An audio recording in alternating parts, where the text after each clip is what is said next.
Ժողովուրդ օրաթերթը գրում է Ալեն Սիմոնյանը տվել է խիստ գնահատականներ Ռուսաստանի Դաշնության հասցեին։ Ազգային ժողովի դաշնակցական պատգամավոր Արտուր Խաչատրյանը հաստատում է Ժողովուրդ օրաթերթի հրապարակումը, որ այո, Ազգային ժողովի նախագահ Ալեն Սիմոնյանը բավականին խիստ գնահատականներով ելույթ է ունեցել եւ քննադատել է Ռուսաստանին Բալթյան երկրների խորհրդարանականների հետ դռնփակ հանդիպման ժամանակ։ Հիշեցնենք, Ժողովուրդ օրաթերթը գրել էր, որ Ազգային ժողովի նախագահ Ալեն Սիմոնյանը հունվարի 24-ին Բալթյան երկրների խորհրդարանականների հետ ունեցած դռնփակ հանդիպման ժամանակ արտահայտել էր կոշտ քննադատություն Ռուսաստանի Դաշնության վերաբերյալ, որը տարակուսանք էր առաջացրել անգամ Բալթյան երկրների ներկայացուցիչների շրջանում։ Նա հայտարարել էր, թե Ռուսաստանը պետք է պարտվի վերանա, որպեսզի մեր եւ Բալթյան երկրների համար լավ լինի։ Սիմոնյանը նաև ավելացրել էր, որ Ռուսաստանի կործանումը կարող է Հայաստանի եւ Բալթյան երկրների համար լավ հեռանկարներ բացել։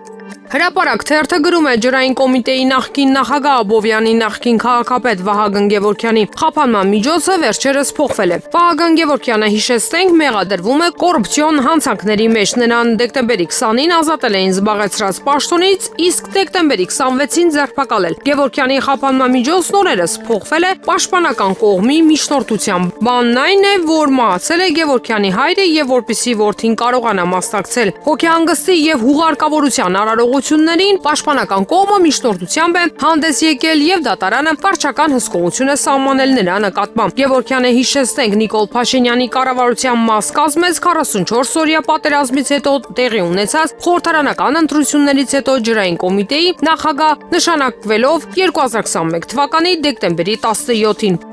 Հրապարակ թերթը գրում է վերջին մեկ ամսվա ընթացքում պետության ղեկավարի պաշտոնը զբաղեցնող Նիկոլ Փաշինյանը երկրորդ անգամ է պատրաստվում Սյունիք այցելել։ Առաջինն ապրիլի 12-ին էր այդ այցի գլխավոր մեղավորը տիկինն էր, իր կրթարշավով, որի հերթական կանգառը Մեղրին էր։ Փաշինյանն էլ, որ պարտաճանաչ մասնակցում է կնոջ կազմակերպած հանդիպումներին, իր գրաֆիկը հարմարեցրել էր տիկնոջ օրակարգին եւ մեկնել Սյունիք։ Նախորդ այցի ընթացքում Փաշինյանն այդպես էլ չայցելեց սահմանամերձ Խնածախ եւ Խոզնավար, որտեղ վերջին շաբաթներին ամենօրյա ռեժիմով կրակում են։ Հայտնի չէ այս անգամ այցելելու է թե ոչ։ Փաշինյանից հետո քպականները փորձել են սրբագրել շեֆի բաց թողումը, պատգամավորներ Դավիթ Դանիելյանն ու Արսեն Թորոսյանն այցելել էին այդ համայնքներ։ Իսկ նրանց այցից մեկ օր անց մարզպետ Ռոբերտ Կասյանն ու քպական մեկ այլ պատգամավոր Արմեն Խաչատրյանն էին այցելել։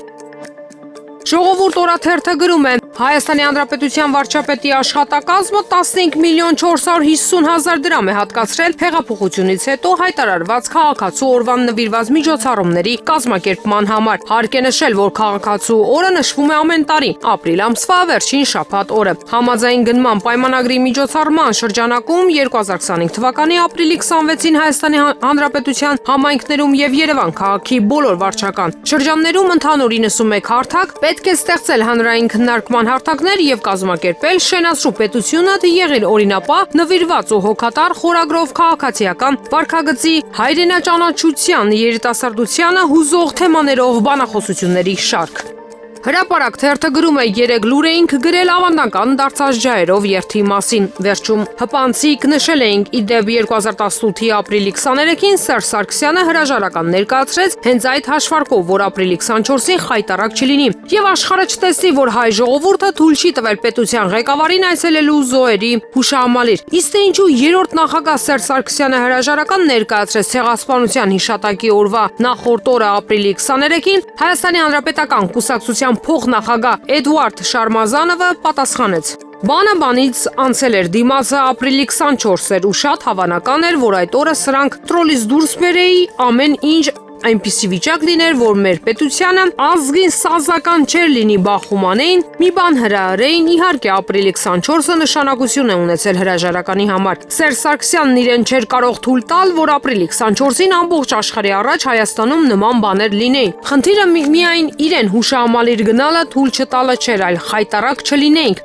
մեկի քթից արյուն չգար։ Բայց սրանց համար ապրիլի 24-ն ինչ է որ կամ իրենց համար, կամ Էնվեր Փաշայի։